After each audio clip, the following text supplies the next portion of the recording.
And now let's take a look at the starting lineup for this August the 10th German Grand Prix. On the pole, from Australia, Alan Jones, current #1 driver in the world. Flanking him in this car, number 27, will be Jean-Pierre Jabouille, the man who was on the pole a year ago in the twin-turbo Renault. Starting in the third position is Jabouille's teammate, Rémi Arnoux, the other French driver on this great team, hoping for a good day today. Then starting fourth is Carlos Reutemann in his 138th Grand Prix performance. Reutemann. Next comes Jacques Lafitte of France, winner of 3 Grand Prix, nearly the world champion a year ago, driving for the French team Ligier. Beside Jacques Lafitte is the young Brazilian Nelson Piquet, winner of Long Beach, currently #2 in the world. Let's take a look now at the entire starting grid. 24 cars to go to the line for 45 laps. There you see in the 10th position, Patrese. Kiki Rosberg qualified the new Fittipaldi car in the 8th position. Excellent move for the Fittipaldi team. Emerson himself starts 12th. Gilles Villeneuve qualified one of the Ferraris in 16th position, and all that last year's world champion Jody Scheckter could do was 21st.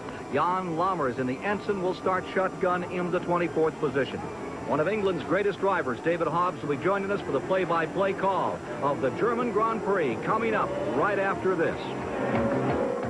Dateline, Hockenheim, Germany, Sunday, August 10th, the World Championship German Grand Prix, just about set for the start. Here's David Hobbs. And there's Alan Jones on the pole. Revs right up now, foot trembling on the clutch, and he's making a very good start. Some smoke off the tyres there. The Renaults, too, making great starts. Look at that jostling for 4th and 5th position there. And there's Nelson Piquet slipping back out of the picture there on the right-hand side. I don't know what he's done, but whatever he's done, he did it wrong as they disappeared down that very fast straight into the first chicane. Piquet falling all the way back. He's now in 22nd, falling to 23rd position. He may be out of the race. No, the car is catching. He's staying in 23rd and continuing.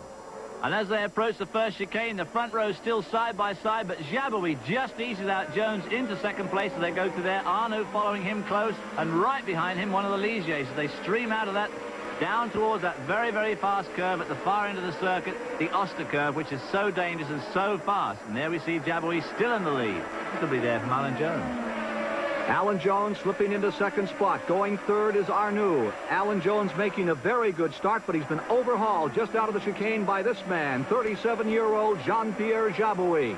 And the man who led the first lap a year ago and then crashed in the second lap, Jabouille now leads the 1980 German Grand Prix. And there you can see those cars jostling for positions. They scream down into the second chicane at tremendous speed. Jabouille still leads. They flick through that chicane. Jones second, Arnoux third, Lafitte fourth. How fast in there, David? Well, they're going through the chicane at probably close to 100 miles an hour, and they were put in to slow these cars down. Jabouille out in front. Alan Jones in second. Currently, Jones #1 in the world. Jabouille looking for his second Grand Prix win. Here they come into the stadium for the first time to complete lap #1 of 45. I look at Jones catch up on braking there. My, he really outbraked that Renault of Jabouille, but Jabouille comes off that corner really fast as they scream through that left and right flick in the stadium in front of probably 80,000 or 90,000 people here. In all, they say there's over 100,000 here to David, some stretched out among the trees around this 4.2-mile course. It is Jean-Pierre Jabouille of France out in front. The English team, the Williams car, right there, runs in second with Alan Jones. Maintaining third, the second French Renault car driven by Rémi Arnoux. And then comes the Ligier cars running in the 4th and 5th positions. There's a bit more jostling. Someone trying to get down the inside there. Can't see at this range who it is. The closest competition out at the moment is definitely between the teammates of Arnoux and Lafitte in those 2 Ligiers. There we see them again, almost side by side as they come into the first chicane. In that tricky braking area there, you're braking on the curve, which is always obviously more difficult than braking a straight line, streaming out of there onto that fast straight down to the Oster curve. Here they come for that 160-mile turn. The former interior decorator from Paris, France, out in front, Jean-Pierre Jabouille. Arnoux making a bit of ground there on Alan Jones, in fact nibbling away at the back of Alvarez. Jabouille using all the road and just a little bit more as he kicks up the dust on the exit from that extremely fast curve.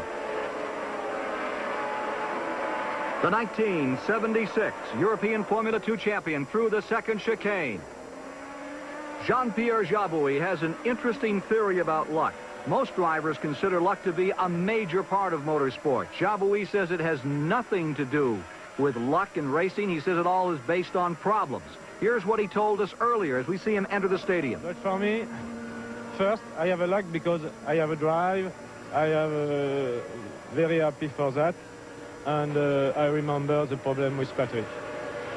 But the bad luck, I think is not very bad luck because it's not the same thing. It's sometimes it's puncture, sometimes it's clutch, sometimes it's engine. For me, it's not bad luck. It's a problem, technical problem. Well, that's certainly a very philosophical outlook, but of course it just depends how lucky you are when those technical problems strike. And for instance, when Jean-Pierre and I drove together at Le Mans in 1972, we dropped out when lying second with only 50 minutes to go out of the 24 hours. I call that pretty damned unlucky at the time. Who was driving, you or him? Him. Of Who else? Of course.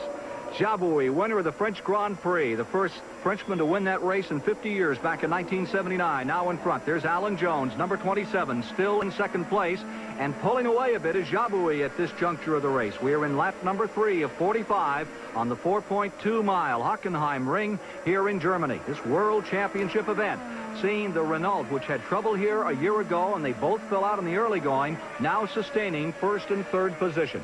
You can see what it increased a few moments ago, and I think we may have had a position change there. And Lafitte has exercised his team leadership and has in fact taken over from Pironi in 4th place. That drops Didier Pironi into the 5th position in the race, and running back in 6th is Carlos Reutemann. Reutemann now running in 6th in the second Williams car. But up in front, it's still Jabouille first, then Jones, and with a brand new chassis for this race, Arnoux runs in 3rd position.